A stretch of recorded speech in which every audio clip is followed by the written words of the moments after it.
Welcome back to Whiskey Moments Podcast. I'm your host, Paige McCormick. Joining me today, Hampton Hall.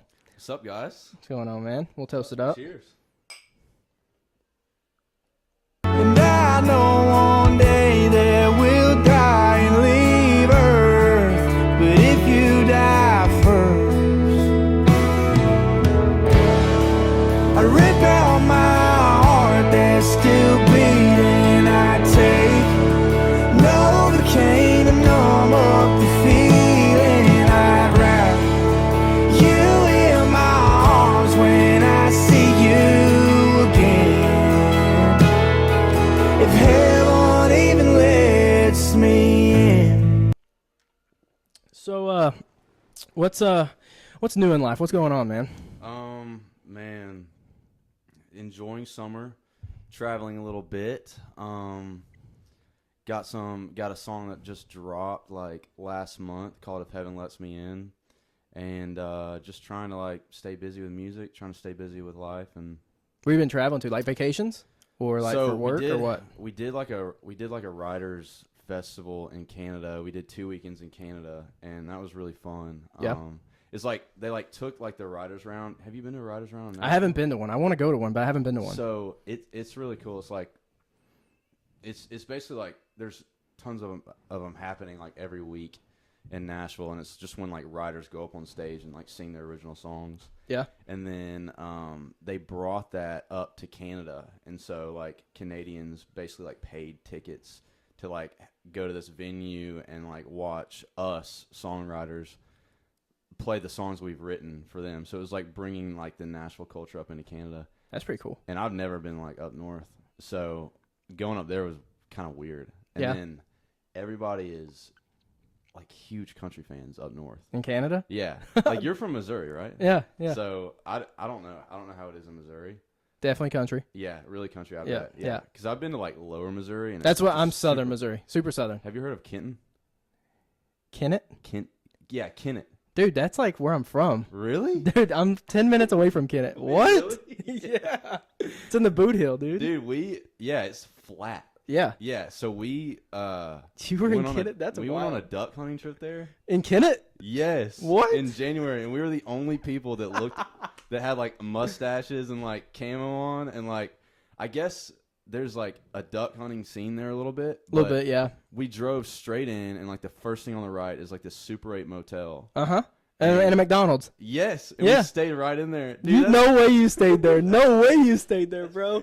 You'll have to let me know if you go duck hunting again, because I got the hookup, but it's in You do? Arkansas. It's in Arkansas, but it's just a little bit further. Just a little So- bit further. my buddy I'll give you my buddy's like Yeah, Instagram, dude. 'cause That's he's insane, huge, dude. man. Dude, that's Yeah, crazy. So Missouri can have big duck hunting, but the majority of it is like another 30-minute drive into Arkansas. That's where it's at. What's it called? Like Cache.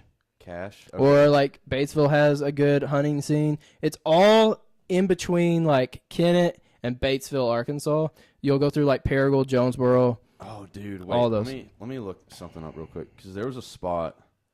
It was like on a river that was like really big over there that they were hitting. And I'm not a big duck hunter, but like they were crazy about this spot. And it's called,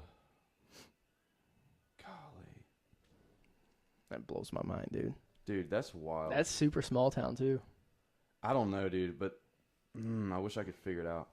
But there's like YouTubers that go and hunt over there, like in this, I think, spot in Arkansas or something. But Now there is a place that's like probably 10 or 15 minutes outside of Kennett that I don't know if you know who Priscilla Block is. I know who she is. She went down there and hunted. Really? Yeah, still in Missouri. It's Dude, in, that might be. Gosh, I wish it I was could in figure out- Braggadocia, Huh. which is a very strange name.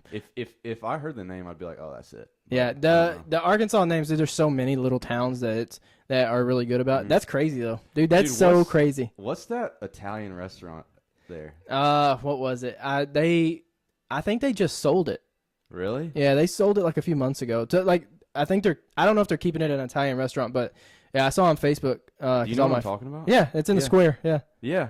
Yeah, That's crazy. dude, I'm telling you, like, I literally grew up there like 20 years of my life, dude. I mean, Bro. like, Kennett's not my high school. I was 10 minutes out in a little town called Holcomb. Oh yeah. But Kennett was like where the Walmart was. That's where we went to get groceries and stuff. Bro, so, I was like, literally about to mention the Walmart over there. This is hilarious, dude. We walked into Walmart and everybody was looking at us. Like, where are these jokers from, bro? Like, we had Crocs. that's crazy though, because now that, well, you probably blended in honestly at the Walmart, but like there are a bunch of hunters there, but they're more deer hunters Really? than like duck. Yeah, I mean, there's probably a good amount of duck hunters, but I really do think that most of them go into Arkansas for it.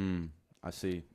That is funny though. That Walmart's sketchy, dude. You won't catch me in that Walmart. I used to hang out in that parking lot all the time, dude. In high school, that was my place, dude. This is blowing my Bro, mind. we would hang out at the Walmart in Huntsville for sure. Like, I grew up like in a neighborhood outside of Huntsville, Alabama. Okay. And dude, like I grew up in the suburbs, and then like right outside of where I grew up was like the county, and Okay. so it was like we beefed with the county guys all the time, and I was low key like friends with them. You were playing both sides, weren't you? Yeah, for sure. I didn't want to fight, but dude, they wanted to fight, dude. Like Just the county kids, like, just because. anytime like you look at them sideways, they're like, drop everything right now. You know what I mean? Dude, that's insane.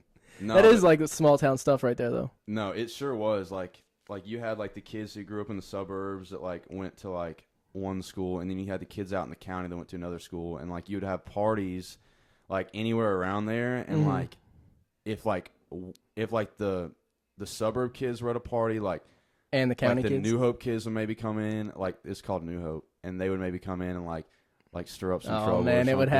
happen. Dude, and like I was either on this side or on that side, but like You were trying to don't- keep the peace. dude, we got in a brawl one time. Like there was a New Year's party, and there was like 20 of us packed into this like separate garage at my buddy's house, and these dudes came, and my buddy went outside. Dude, we were all just like we were going crazy, and my buddy went outside, comes back in, and he's covered in blood, and we're like, what happened? He's like, I don't know. He's like, somebody just headbutted me. What? And these dudes come in, and they're not from like our school. This was like Right. years ago. And we were like, hey, like, did you headbutt our friend? And he was like, I sure did. And I'll do it again. And we were like, dude, you got to leave like now. And dude, they freaking just started throwing punches. My buddy got involved, and then I got involved.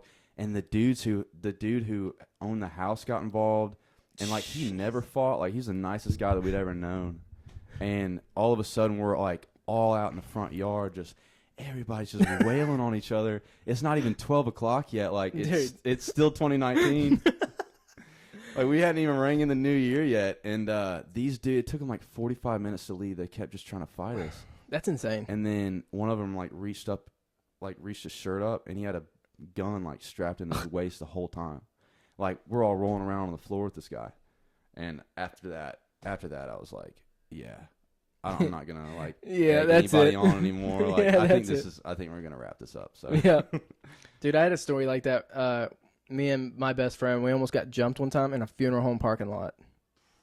Random at like bad 10 place to get jumped. Dude, I know. We Dude, were at they'll Walmart. get you ready. They'll bag you up and just put you right in Dude, there. it was literally like 10 o'clock at night, and it was spitting rain, and my best friend was like, hey, my brother just got dropped off at this funeral home. He needs us to come pick us up, or needs us to go pick him up. And I was like, cool. And like out of Walmart, this guy that like we like mutually knew, but like, Kennett? yeah, it's in Kennett. This is Kennett, man. This guy came out of Walmart, and he's like, hey, where y'all going? And I was like, funeral home. He's like, all right, I'm going to follow you. All right, Did you cool. know this guy? Like, barely. Okay. Barely. Like, I knew his name. That's about it. All right. So he's like, all right. So he follows us. We pull into the funeral home, and it's got like you pull in, and you can round out, you know, like leave. So we pull in. He pulls in behind us. And the brother's up there. So my best friend gets out and is talking to his brother. He's like chewing him out, tells him to get in the back. He gets in the back. And my best friend's still outside on the phone. And all of a sudden, I like look up, and all these vehicles are pulling in. People are getting out, taking their shirts off. I'm like, Oh, dude. this is a party I don't want to be a part of at this moment. And Probably like, cold up there too. dude, yeah. Dude, there was like, there's like 15 guys, and they're just walking towards the truck, and I'm like honking because my best friend out there hasn't seen them yet, and he's on the phone, and he finally notices, gets in the truck, and I'm like, all right, we got a pocket knife and a baseball bat. Like, I don't know what we can do. So I literally just threw the truck in drive, split between a truck and a power line pole. And I didn't know. I was in a part of Canada I didn't know. So I was like, I turned down a street and I told them, I was like, how do I get back into town? I don't know where I'm going. They were like, take a left here. I'll take you back into town. Took a left, dead end street. So I pulled all the way down it. We're looking at it. There's a barbed wire fence and then a field. And like I have a 4-wheel drive truck at that time. And I'm like, I could probably, if we can make it to the barbed wire, I could probably go through this field. And instead, we pulled into the last house's driveway and just cut the lights off. And, dude, every one of them went right past us. Oh, and nice. Yeah, so then we went back into town and, like, recruited a bunch of people. Found out they were looking for someone that, like, wasn't with us. So the whole thing could have been avoided if they had just, like, talked to us instead of just trying to throw fists at the beginning. Golly. But, dude, it wasn't a fun time. It was like we almost ate it in a funeral home parking lot. It's just, like... I don't know, man. You can't make that small town stuff up. No, you can't. It's like, crazy. People are like, some people are just looking for trouble. Dude, they are. They you know are. what I mean? Like, it's one thing, like, being young. Like, when you're young, you, like, feel like you have something to prove. Like, you want to, like, feel like every guy, for the most part, like, wants to, like, maybe get in a fight or something. You want to be a little rowdy. Yeah. Right? Yeah. You want to be a little You rowdy. want to prove yourself a little You want bit. people to know, like, you can handle yourself in a fight. Yeah, exactly. So. Yeah, I knew a guy who was, he was actually, like, he had something happen and he was facing jail time and he was like learning about jail because he thought he might have to go. And he was like, so he like did all of this research on jail and he told me one time, he was like, the old guys are the guys that like you don't have to worry about in jail. He's like, the young guys are the dudes that like get rowdy. The ones that are trying to prove to the older guys that they're, Exactly. It's like a young thing. Yeah, that's wild. Once you turn 25 and your cortex gets, you're just... That's you don't child want any stuff. trouble anymore, so. That's like, dude, we don't even like going to bars anymore. Like, I don't either. Which, I mean, now that we live here too, I can't stand downtown. Like, if the family comes and they want to go, like, cool. But, like, obviously yours is a little different, right? Because you play music. Yeah. That's where, like, music is at. I mean, it is, but, like, you definitely don't have to go. I mean, you don't have to go deep into downtown. You don't have to go deep. Like, there's different types of things. Like, I don't mind going to a restaurant or, like, going to, like, a nice place, like a nice bar or something like that, but I'm not like a super heavy drinker either anymore, so it's like I don't love like the shoulder to shoulder environment, and I don't love like super loud music and the overpriced drinks. Dude, I was doing this thing where I would stick, like, if I wanted to drink, I would just like stick a couple of like tequila shooters or something in my boots and then just get a soda water. Yeah, that's smart. And then like if you don't want to drink anymore, because it's like when you go out to places like that, like, it's just social pressure to drink for the most part. Right, yeah, no, it definitely is. You're literally spending hundreds of dollars because everybody else is doing it. Mm-hmm. And if you just go up and get a soda water and tell them to put a lime in it, like, you look like you're drinking, but you're not. Right. And you go home and you sleep, and it's fine. Yeah. You know what I mean? Yeah, you're perfect. Yeah. That's the cheat code right there. It's a cheat code, man. That's what we always said on the podcast. If we didn't want to have a whiskey, we were just going to pour sweet tea. I would have been down. I didn't have any sweet tea. I didn't have sweet tea, but yeah, that's what we said. If people like didn't want to drink, we'd have sweet tea. Mm-hmm. So yeah, that makes sense. All right, let's jump into. So you're from Huntsville. When did you move to Nashville? I moved to Nashville, summer of 2022. Okay. What like? Obviously, you're into is music the reason you moved? Yeah, absolutely. Yeah. Yeah. Fully into music. I mean, it started when I was really young, but basically, I moved to Murfreesboro to go to MTSU and like do the songwriting degree and everything. And I was doing like pop music at the time. When I was living in Alabama, pop music. I was doing pop, like Kid Laroi type. Oh, like that pop type music. Of stuff. Yeah, gotcha. Yeah, I'm like, what kind of genres? Okay, I get what you're saying. Okay, and I was doing it for a couple reasons. One, I thought it was easier to get famous. Okay. Doing music that wasn't country, and I wanted to be famous. Like, I was younger. Like, I just wanted like all the attention, and the other reason was I didn't have access to like musicians and studios and stuff. So I was like having to get my tracks online. Right. And I was basically recording like all my vocals and stuff like by myself in my closet and whatnot.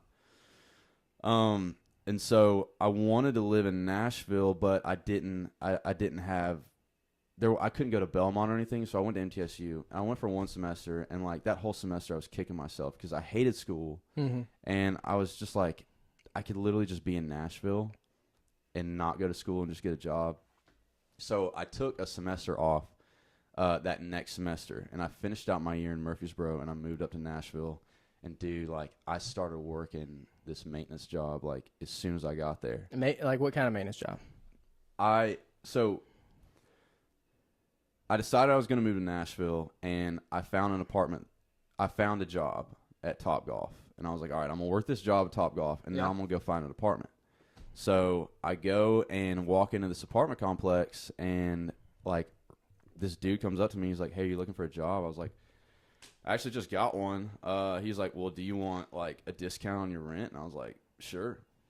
So I basically started doing like apartment maintenance, and it was like on call, like up to like 50 hours a week. Yep. Like 20,000 steps a day. I lost like 15, 20 pounds working. Was it a high rise? Mid-rise. It was a mid-rise. Dude, you want me to blow your mind real quick? What?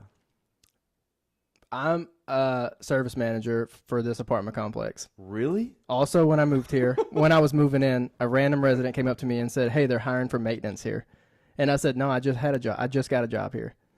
And I had a job at Ashley Furniture, and I worked it for a week and quit to work at the apartment complex for the rent discount.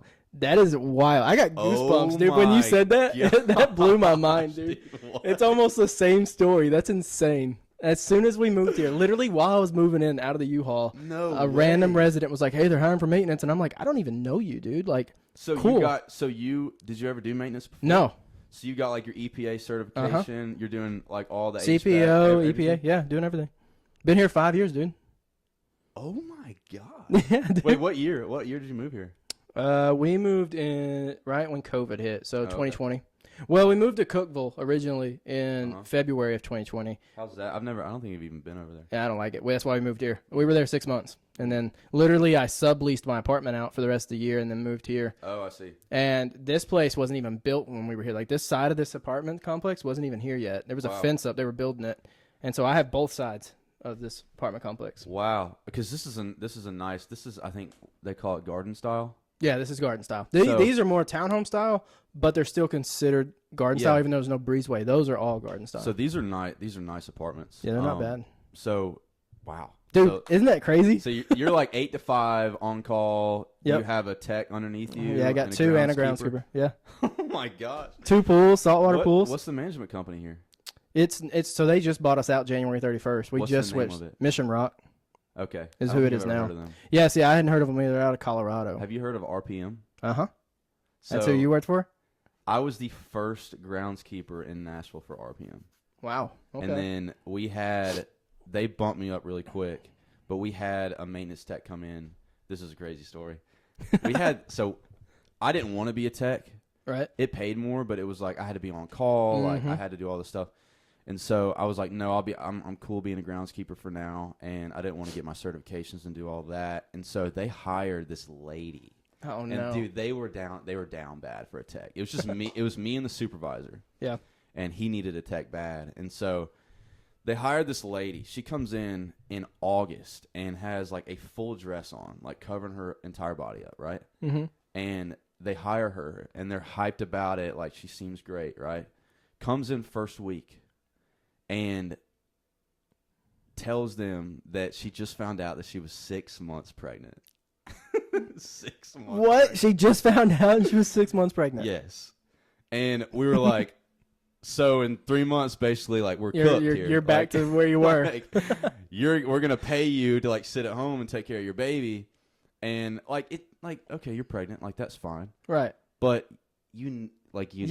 6 months in, you knew. Like dude. You're trying to get paid leave at this point. Right. And like we took over. The property was rough. Like when we took it over, it was a newer property, but you know how behind you can get like so fast. So I was like, well, we're screwed. So basically, they did what they had to do, and like I don't know how her job ended, but as soon as she left, like they gave me the position, and I honestly loved it. Really? Yeah. Like it was really tough. Like, you know how it is. Do you have a golf cart? 2. We didn't have a golf cart. Actually, we got 3, but one's for leasing. But. Oh, that's nice. We didn't have a golf cart. So, like, But it's a mid-rise, right? So.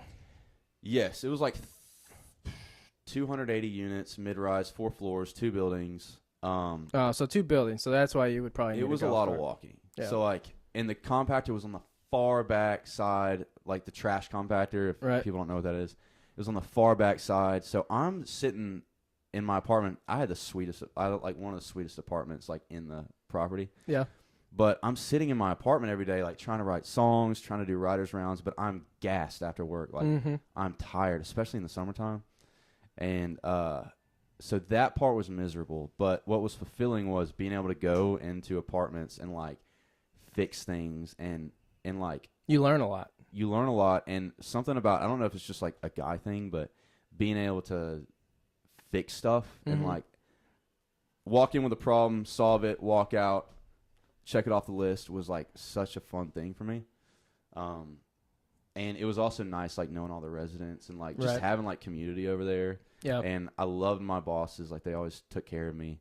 And I honestly, like, have a soft spot still for that place because that was, like, my first, like, year and a half in Nashville.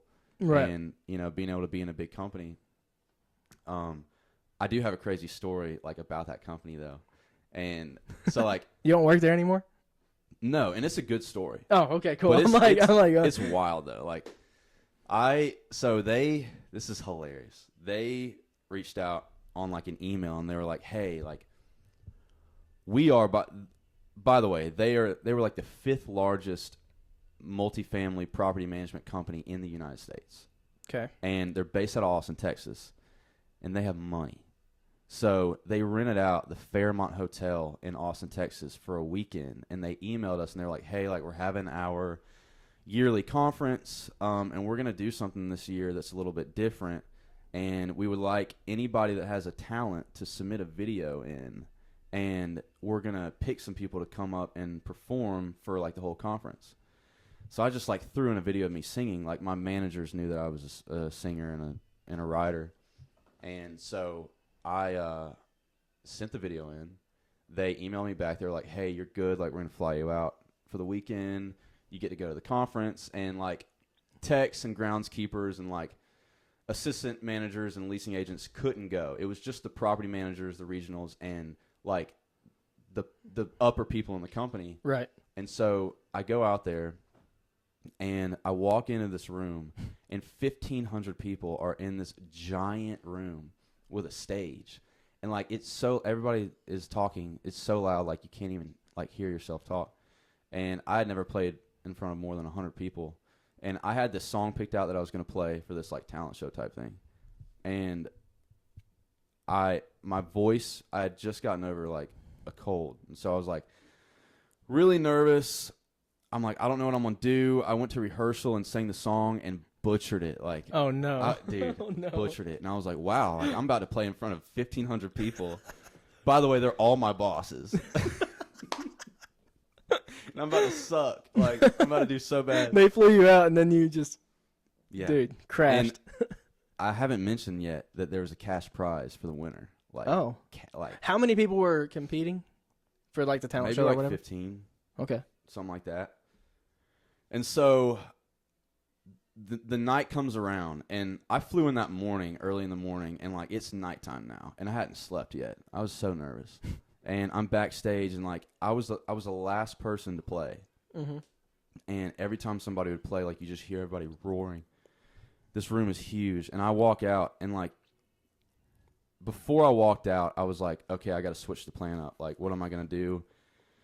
I was praying. I was, like, so nervous. I was like, God, like, please, like, show me, like, do I play something else? And he was like, play an original song. You just did a writer's round the night before in Nashville. Like, just play an original song. I was like, okay. So I, like, walk out on stage, and all of a sudden, dude, I sit down in front of the microphone. Every bit of nerves went away, and I just played one of my original songs and got a standing ovation. And they encored me to play another one, and I played another one. And another original? Another original. And then they had voting for all these people to vote on the winner. And everybody's, like, nudging me like, hey, bro, like, you're going to win. Like, you're going to win. the first place prize was $5,000. And it was tax free. So they were going to pay you like $7,000 and take away like however much in taxes. Right.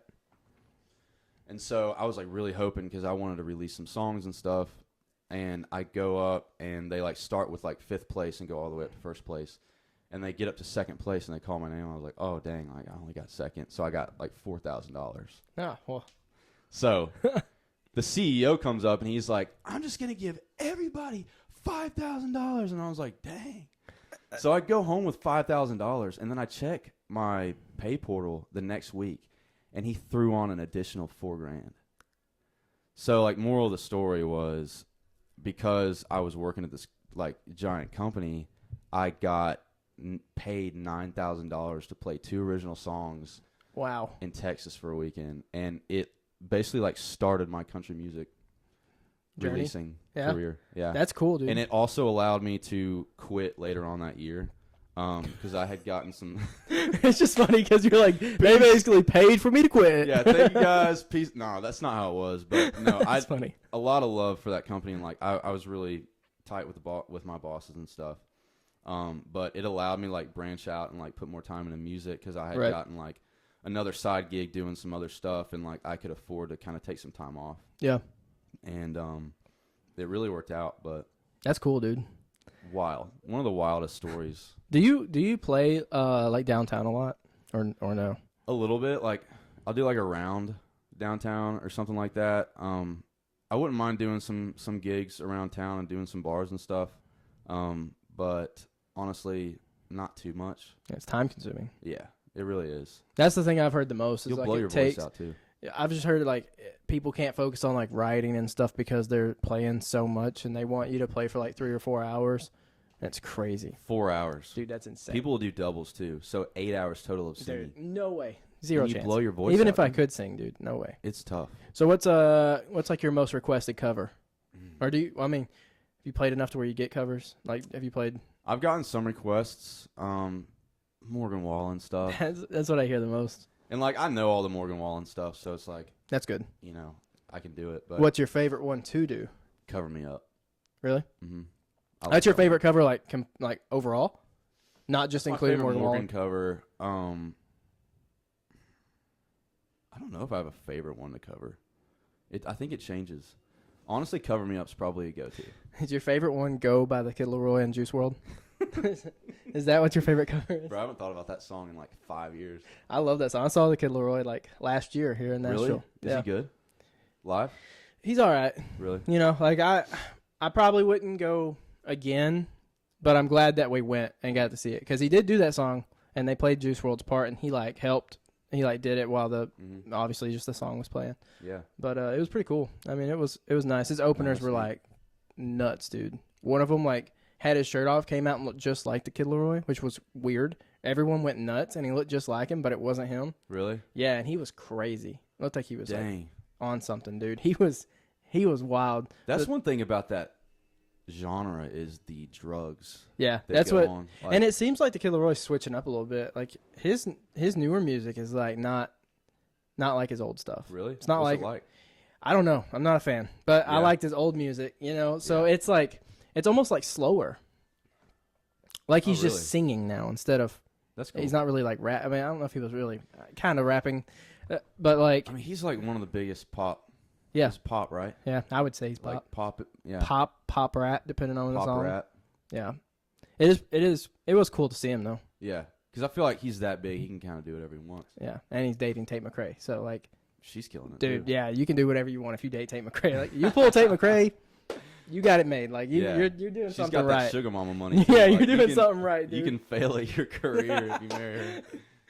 He's going to be a stay-at-home dude. Oh, man. No, I think they're both killing it. I haven't paid much attention. But you'll have to check out his new stuff because I'm just like I will. It's just slower. I'm just not a fan. My wife likes it though, so. Oh yeah. Yeah. Nice. It works. I'm gonna hit you with a would you rather. Okay. You ready? I think so. Do you have any tattoos? I don't. Okay, cool. This one will be Do good you? then. No. Would you rather have skin that changes color based on your emotions, or tattoos that spontaneously appear all over your body depicting what you did yesterday. If you asked me this like 3 years ago, I would definitely choose the skin color changing. Mm-hmm. But I feel like I don't have as much to hide nowadays. So, like, if I get tattoos of what I did yesterday, it's just going to be a bunch of, like, I feel like people are just going to be like, oh. Normal day? Yeah. Normal day. I was thinking about it. I'd be like, hey, I'm wearing hoodies and sweats if that happens. But, no. Not anymore. That's funny. I think I'll pick the tattoos. That's fair. That's probably what I would have picked, too. Plus, like, I think tattoos are cool. I just don't want to have the same one forever. So if they get to disappear, then I'd be cool with that. There is I saw a new thing. Are they doing it? Dude, somebody had a tattoo. It's crazy. I actually saw it on TikTok. Somebody had a tattoo on their bicep, and he was showing it, and it wasn't there. And they took a little flashlight, a little UV light, and they, like, did this, and it showed up. Really? And then they, like, took the light and had, like, another end on it or something, and they did it again, and it went away. Huh. And it, like, stays gone. It's just the color of your skin. But it, like, it's, like, not UV light, or maybe it is UV. I don't know. It's activated by some sort of light. All right. Well, I might do Wow.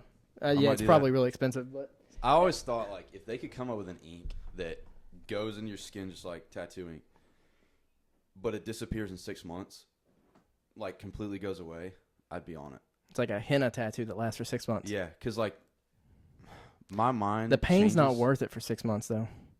The what? The pain's not worth it Really? for 6 months. Is it that painful? It's not that painful, but, like, you're also sitting there, and, like, it's pricey. What's the worst spot?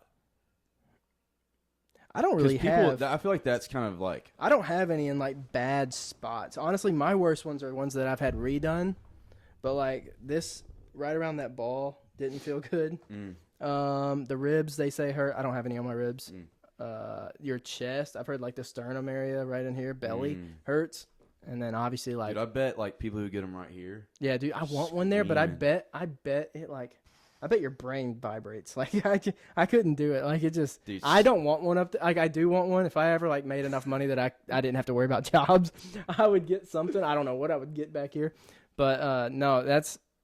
Dude, I bet it does vibrate your brain, dude. It does, like, because when she was doing my leg, like, my foot started twitching, like she was hitting something, and, like, my foot was, like, kicking. I was like, I'm sorry, I can't control that, but, like, it wasn't. The pain isn't too bad. Dude, I got a filling yesterday at the dentist. And I've had them before, but, like, let me tell you, they brought out the big guns for this one, and they started, like, drilling on my tooth, and it was, like, normal. Like, I don't know if you've ever had one. Yeah. But, you know, it's just, like, high pitch. You know, she brings this bigger one out, Oh, and no. she's like, "This is gonna vibrate your brain a little bit," and I was like, okay, dude, I needed to, like, duct tape my brain back afterwards. It was bad, like. Was it just, like, super uncomfortable? I've never felt anything like it.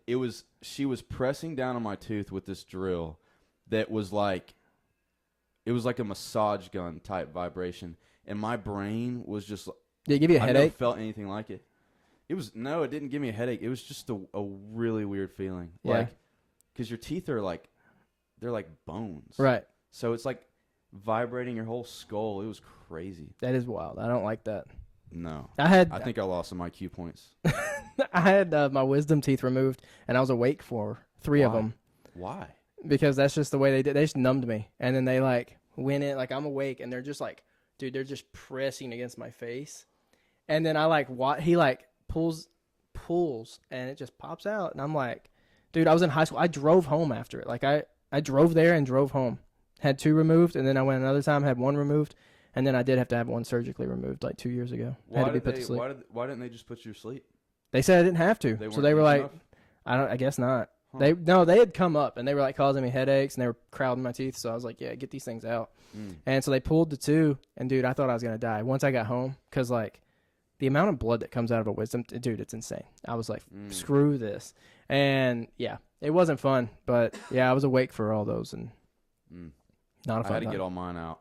All 4 in one, like, thing. See, I think that's horrible. I liked mine because I could still eat, but, like, I could still, like, when I had my last one pulled, it was just 1, so, like, I could eat on one side. I just, like, had to eat like this. Yeah, like, I couldn't, dude. That was tough. Yeah, that's like, the worst part, and you can't sip anything through a straw. Dude, it was disgusting. Mm-hmm. Like, I don't even want to get into it. If you've had them out, you know how it is. Yeah, you know what we're talking about. Right, exactly. Yeah. Oh, that's funny. So we'll jump into something else. What are your 2025 goals? Or for the rest of the year, I guess. My biggest goal is honestly to just like grow in my faith. Yeah. And figure out what God wants me to do, because I've been trying to do music for like 7 years now, and for a while it was a hobby. Now like I'm trying to take it more seriously, but I've always felt like it's been a selfish thing, and God has like given me a gift, and I've just felt like very convicted over the past probably like year and a half to kind of use it to glorify Him more. And so I'm trying to figure out what that means. And okay, I don't have like any music goals right now. Like I don't have a number that I want to hit or anything like that. I think I just want to figure out how to use it in the best way, and just like see where that goes. But I don't know, man. Like I'm honestly just really happy with the way life is right now. And yeah, that's awesome. If I'm supposed to grow, then I'll grow. And whatever songs that I need to write, I think I'll write them. Yeah. You know? How many do you have out right now? I deleted a bunch that I was doing in Alabama. They're still all on SoundCloud. So like, if you want to go check them out on SoundCloud, you can. Are they like trap songs? They started off not like. Are those on SoundCloud? I wasn't like Lil Baby or anything, but like, I was definitely dipping in the hip hop when I was like 18, 19, 20. And those are on SoundCloud? Yeah. Oh yeah, I'm gonna find them. Find them, dude. I'm You gonna might find like them. I'm gonna I don't find know, them. maybe not. But, I'm gonna find them. they're interesting for sure. Like, I don't know if you'd be able to tell it's me or not, but yeah, I mean, I deleted a bunch of those off Spotify, and I'm trying to get the pop stuff and the country stuff separated at some point. It's actually like a really like tedious process, because it's complicated. But right, if you go through multiple distributors, you have to like, I don't even know how to do it, but yeah. I'm trying to get my pop music on the Hampton page and the country music on the Hampton Hall page, and like gotcha. keep running with the Hampton Hall stuff. Yeah. So that should happen in the next couple months. So how many songs do you have out on Hampton Hall? I think I have 4 country songs. 4 country songs out? 4 country singles now. And we're going to be working on the 5th one soon. You going to be dropping an EP soon? I don't know. Honestly, like, everything's self-funded right now. So, like, studio time and everything is self-funded. And I'm not, like, spilling over with cash. So, for me to do an EP would be You got to go back to RPM. Yes. I got to do another talent show, honestly. So do you work a 9 to 5 right now? No, I don't work a 9 to 5. I am gigging with music right now, which has been really good, and then I work at a restaurant. Okay. And I just balance those two things. And I have some other things that, I had like some affiliate marketing stuff and like just little side things that I've done. But I don't have anything full time right now. You dive into like TikTok Live or anything like that? I used to do TikTok Lives. I haven't done TikTok Lives in a minute, but I did do like some TikTok shop stuff that helped me out. Oh, nice. Yeah, because my pop page grew to like 130,000 on TikTok. Whew. And it got basically shadow banned when I started doing country, so I had to like start a new page. That sucks. I was taking these funny Craigslist ads and turning them into songs. And the people that followed like definitely weren't like music fans, like they were comedy fans. Yeah. And so like any like music stuff I would post just wasn't hitting. And so I actually turned that page into like a TikTok shop page. Yeah. And I posted a lot on it. And it's slowed down, but you still have it? I do still have it. You still have it? Yeah. Yeah. But it's like you wouldn't know that it was ever a music account. That's crazy. I feel like there's a lot of people that are like that too. Listen, I've dove. Yeah, I mean they get shadow banned and stuff, but I've dove into a lot of like make money online stuff. Me too. trying to just Me too, dude. get out of the rat race, you know? Yeah, me too.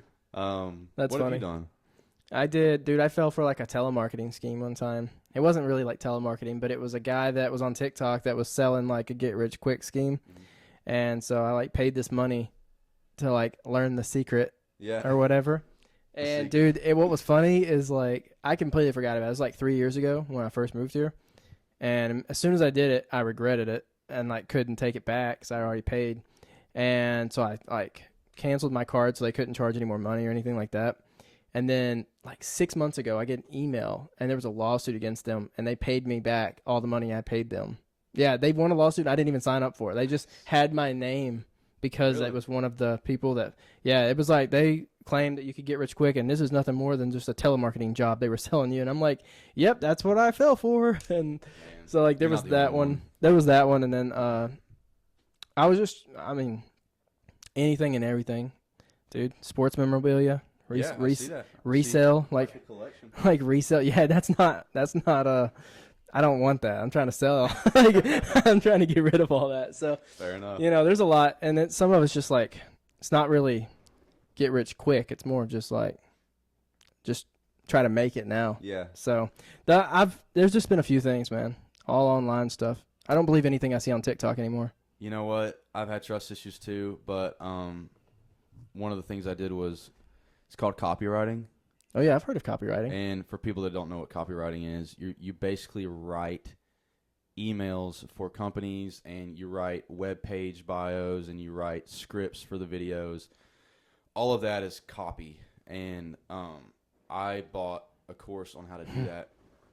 And I made my money back. I got clients and stuff, but boy, it was tough. Like, yeah, I had to start bartending at the end of it because I was stretched thin, like I spent the money on it, you know? Yeah. And I had gotten my clients and stuff, and then I just wasn't good enough. Like, I was brand new to it. Right. And I had these people from Dublin, Ireland, that had a music company, and I had to learn about all these Irish instruments and then write video scripts for them to talk about these instruments. And the guy who was talking was like 70 years old. And we had a few meetings with them, and I was writing these scripts for like flutes and banjos, and I didn't know a single thing about a flute or a banjo. And they had a talk with me. They were like, "Hey, listen, like," and they were like full decked out in Irish accents, and they were like, "Listen, like, we just don't think that you understand the lingo." And I was like, "I don't think I do either, man." Like, I didn't know what to do, so I lost them, and I lost some other stuff too, but it was a learning experience, you know? But, yeah, I made my money back. I was able to live off copywriting for a little bit. But there you go. I tried to, I bought a course in Airbnb because I thought that I could afford to buy an Airbnb, and until I saw how much they're going for in Nashville. Mm-hmm. And I was like, this was a joke. Why did I invest this? Bro, I was talking to a buddy at church, and he was like, I got an Airbnb, and he's like, I thought it was going to be a smart investment, but I'm just trying to break even now. He's like, I can't even. It's saturated here, like bad. Mm-hmm. But I know a guy because I did. So I started a little side job. I was doing maintenance for Airbnbs. Dude, pays fantastic. Really? And you work your own schedule. And I'm tell you what, if you want to do maintenance in Nashville on Airbnbs on your free time, I can hook you up. Really? Yeah, dude. And the guy that I worked for is making $100,000 a month off his Airbnbs. He's got 2 in Nashville. He has 2, and he's making $6 figures a month. He's got 6, only 2 in Nashville. He lives in North Carolina. He won't even come. He Venmos me. Wow. Yeah. Wait. He never met me, but gave me the code to his Airbnbs. All he asked was for before and after pictures of everything I did, which was mainly painting. And they bought the paint. You charged him? Yeah. The very first time I went, I charged way too little. I charged like $185 to paint a 3-story, it's not an apartment, it's like a townhome. And then the next time I went, I was like, yeah, this is at least $500. Mm-hmm. And then the next time I went, it was like $850. So, and he kept paying you? Yeah, never questioned it. Yeah. Which is the way, they have a ton of money. Like, dude, he's booking that for like $3,000 a night. That's the thing about people with money. Like, yeah. And they just want it to look good. But the problem was like a week later, people had already busted up the walls with their luggage and stuff. Like he still needs someone probably like all the time just to go like touch up. I fully painted it because when I went and tried to touch up paint it, it didn't blend. So then I was mad because all the spots I painted, you could see them. And I was like, dude, this needs to be fully painted. So I went and bought like 2 10-gallon buckets or 5-gallon buckets of paint and like spent a whole day like repainting this entire thing. And they paid for the paint and everything. That's good. Yeah, so I did that for a long time. And then there's a place right across the street here. It's a salon and spa. And I still do the maintenance for them because it's literally not even half a mile away. So like, what are like the HVAC units on I commercial stuff? I don't deal with them. You don't deal with them? No, they contract that stuff out. I do like mainly painting. Like I do a lot of painting. I'll do like small plumbing stuff, sink repairs and stuff. But like they have like, you gotta think almost like hotel. They messaged me one time. I was like, hey, someone ripped a towel bar out of the wall. Can you go hang it back up? And I'm like, dude, like I want to charge someone $50 for that, like total, and you're gonna make me drive all the way to Nashville for that. Like it's not worth it for me. Here. Sure. But someone that lives in Nashville that's close, it wouldn't be too bad. But like it's and most of the maintenance stuff is small stuff like that. Yeah. Like, but they needed like crazy stuff. He wanted to replace his futon one time, so he was like, "Hey, I bought one, had it delivered. Would you just go put it together and take the old one and we'll pay you whatever?" And I'm like, "Sure." And then like he was like, "Hey, the TV's not working. Can you figure out why it's not working?" I was like, "Sure." And I went and I was like, "I don't know what's wrong with it." He goes, "Go buy a new one, keep the receipt. We'll pay you back, and then we'll pay you for getting rid of the old TV." And like I did that. I'm like, so this is the Airbnb guy? Yeah, I don't do that anymore. This was like 2 years ago, honestly. Man, I'll show you his page later. He's got a ton of followers. Really? Like I don't even know how I got through to him. I literally messaged him on Instagram. I was like, "Hey, really? you ever need any maintenance on your Airbnbs?" He's like, "Seriously, send me your number." Yeah, no, people need them. Dude, it's like crazy. bad. And there's a ton of Airbnbs, and there's some in apartment complexes, which is weird. We had an Airbnb company or a rental. I think it was a B&B company lease like 5 apartments, and like that's like arbitrage. Yeah. Which I thought was illegal. But apparently, if you have like a certain type of like license, then you can do it. But dude, it was a problem. Like, well, yeah, you gotta think like, how are you gonna let someone in someone's apartment when they're not on the you know what I mean? Like legally, how do you if they get locked out and it's a guest? Dude, they were I know. and and they don't take care of them. Yeah, like, no, that's they the don't. thing. Like 12-month leases, like long-term leases, they have a reason to first off like follow all the rules. Get him. Somebody's running. He ain't going very far. Yeah, I know. It's Gallatin. Yeah, dude, it's 30-mile-an-hour road. Yeah, they're gonna catch him at a funeral home later. No, but they won't follow. Like the short-term people are not gonna follow the rules, dude. My balcony looked over the pool at this complex, and it was a Saturday, okay, and I was enjoying my day, like sun was out. I'm on my balcony, and 2 ladies, I'm not going to say they were a couple, but they were a couple, and I'm not going to say they were a couple, but they were a couple. They're together. Yeah. And they come into the pool area with their glass bottles, and you know how that is. Like, yep. Can't have that. Can't have glass.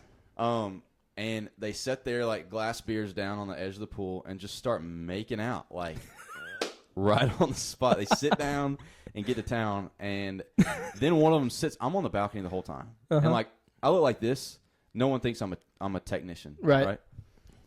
And one of them sits up and just throws up in the pool. I was like, and then her partner grabs this plastic bag, and she keeps throwing up in the plastic bag, sets the bag on the edge of the pool. The bag spills over and starts leaking out onto the concrete, and then they just sit there and keep making out. After she threw up? Yeah. Yes. And I would have had a conniption fit, dude. I called our property manager, and I said, hey, I don't know whose idea this was to do these Airbnbs, but this is going to start happening a lot more now. So you had to close the pool. No, we had to. Yeah, you had to close the pool. Did you like have to go in and do that? I had to clean it up. I just like pressure washed the concrete, and then we didn't like drain the pool or anything. But we had to shock the pool and and close it for close it.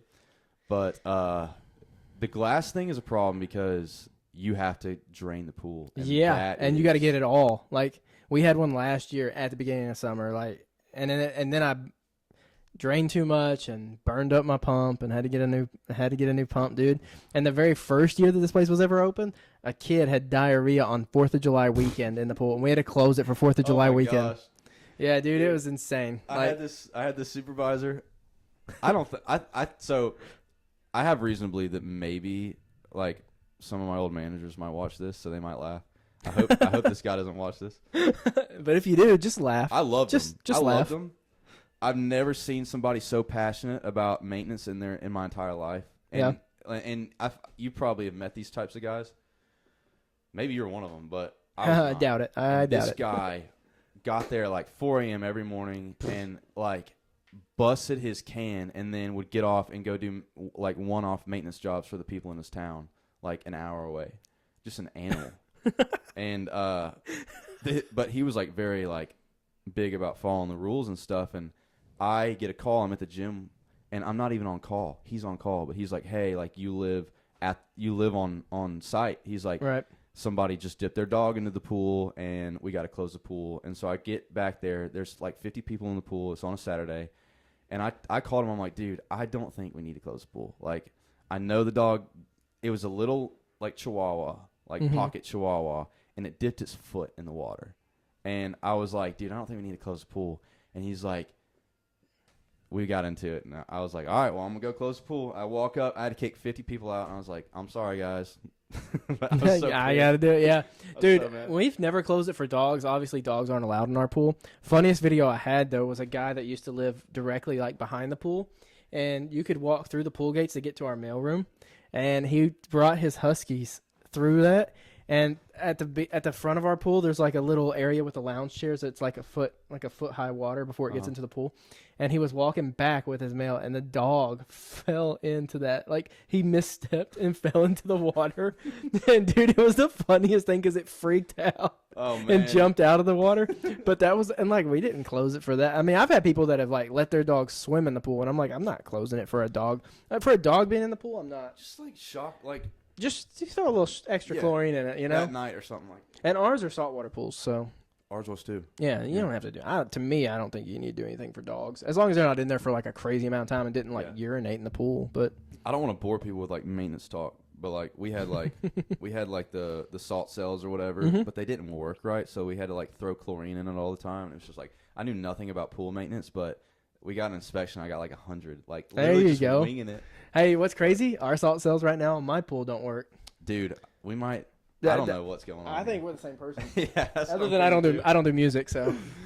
Oh man. I think you covered almost. Oh no, let me ask you. You want to do like your Mount Rushmore of music? Of country? Sure. All right. So. Who would you throw up there? Who are your influences? Mount Rushmore is 4 people. Yeah. All right. I would say Alan Jackson's got to be up there. Solid. Toby Keith has got to be up there. Super solid. And then I want to go like, this is so cliche, but nobody's done more for country than Morgan Wallen. So I feel like he needs a spot. I feel like he would be like a modern day Mount Rushmore for sure on there. And then 4th one.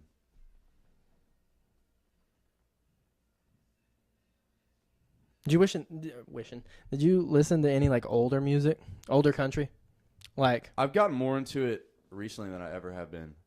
I don't really listen to a lot of older. Like George Strait's probably as old as far back as I go. George Strait.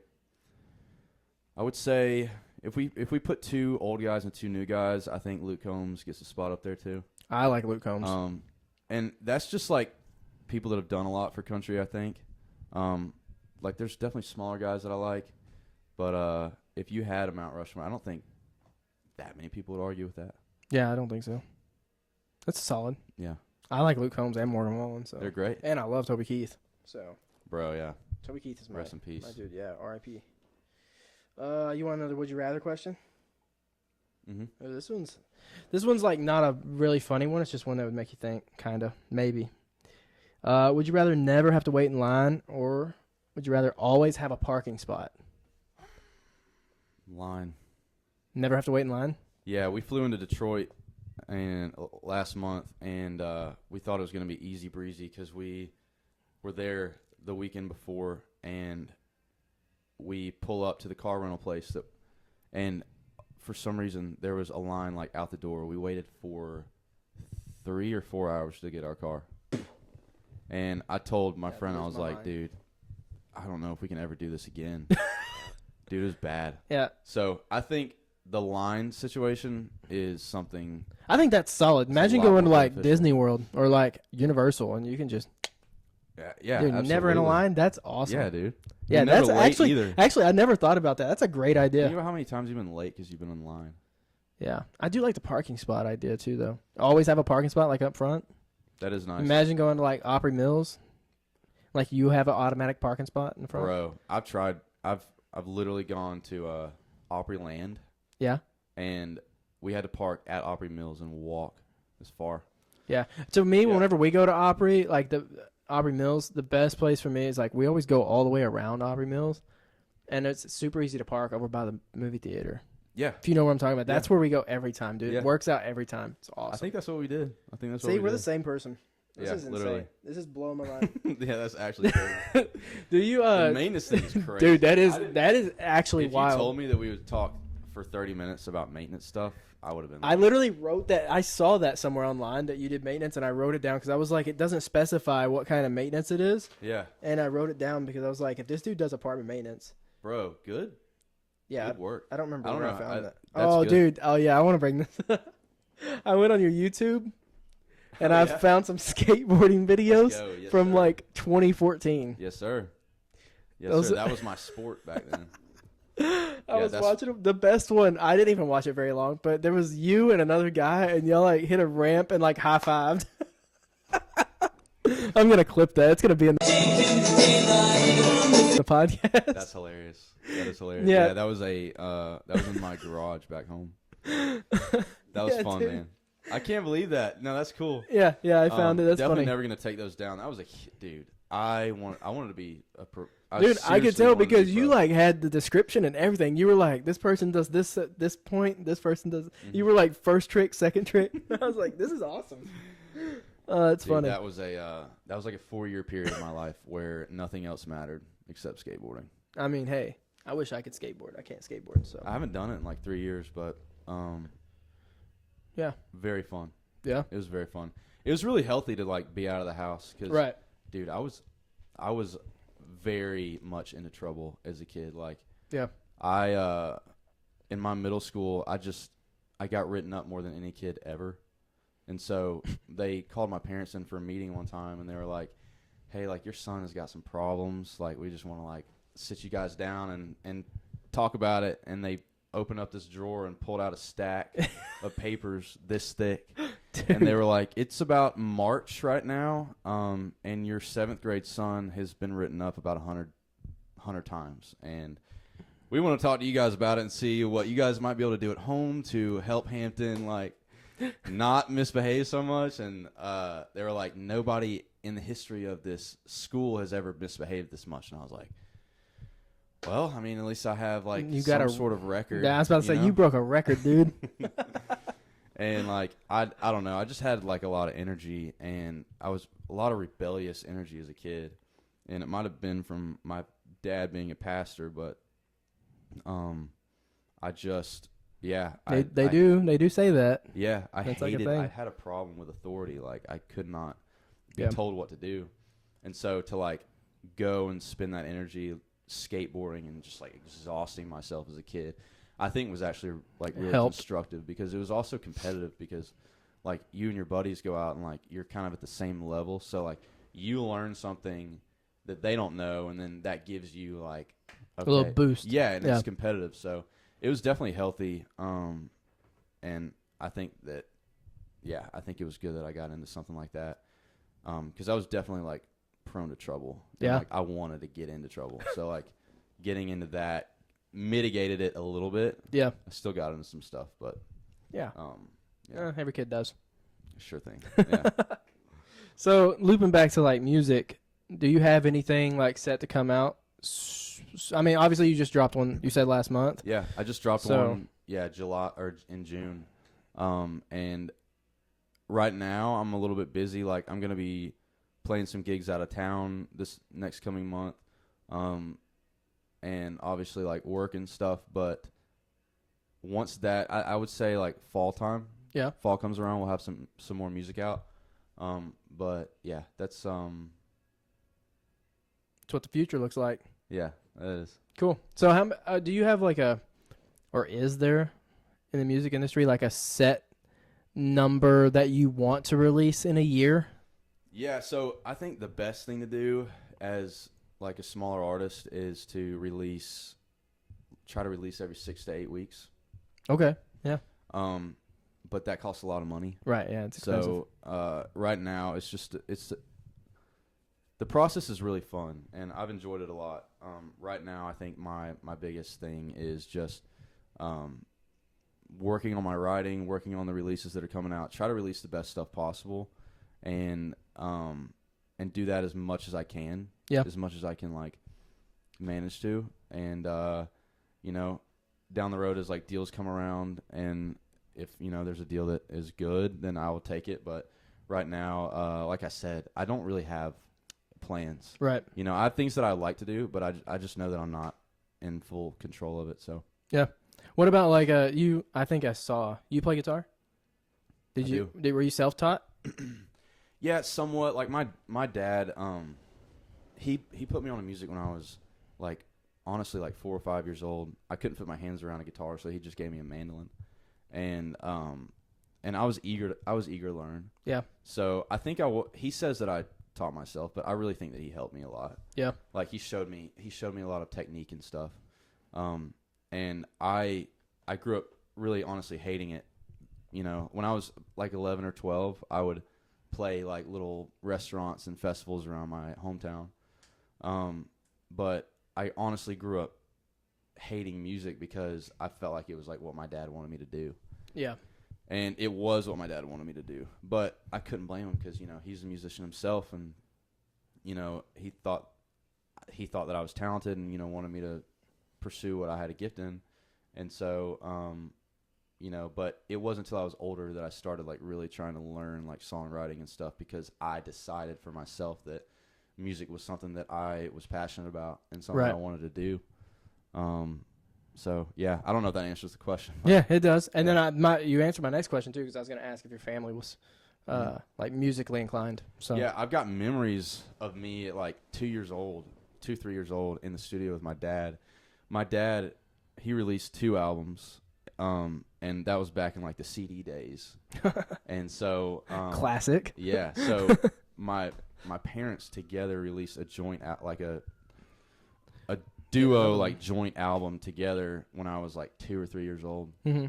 And then when I was like 8, I have memories of my dad bringing me up to Nashville to the studio where he was finishing up his album that he released in 2008. And there's actually recordings of me like at 2 years old, like singing like Twinkle Twinkle Little Star in like the microphone or whatever. And I need to find them. But, yeah, that's cool. Yeah, I mean, my dad, I think, did his best to, like, influence me to do music. Right, push you in this direction. That's cool, dude. Which I'm very grateful for. Yeah, that's awesome. Sweet, man. I think that basically covers everything I had. Nice. So, do you have anything? I don't remember. Did you say you wanted to? Were we going to talk about something specific? And I don't know, dude. I mean, I can't remember what it was. Do you have a Mount Rushmore for country music? Yeah, I would probably put George Strait on there, and I have to go with Toby Keith. I was brought up on Toby Keith. Like, yeah, dude, that's Toby all. Keith like, he was my idol when I was younger. That was like all I heard. Yeah, honestly, just like Trace Adkins. I'd probably put Trace Adkins on there, dude. Oh yeah, dude. I don't know why I didn't think of him before. Yeah, I would probably put Trace Adkins on there. I listened to a lot of Trace when I was younger. A lot of it, and it was like songs I probably shouldn't have listened to, but like I did. Interesting. So. One of my best friends, he's my producer, but he's the touring keyboard player for him. That's awesome. And so he, I'll call him and be like, "Dude, I'm on the way to the Opry." He's like, "I got to play tonight," and I was like, "Okay." That's pretty cool, though. He's killing it, but he's a very talented producer. Shout out Brent McCullough. If anybody needs production, hit him up. Yeah. But what's your fourth one? Let's see. George Strait, Toby Keith, Trace Adkins.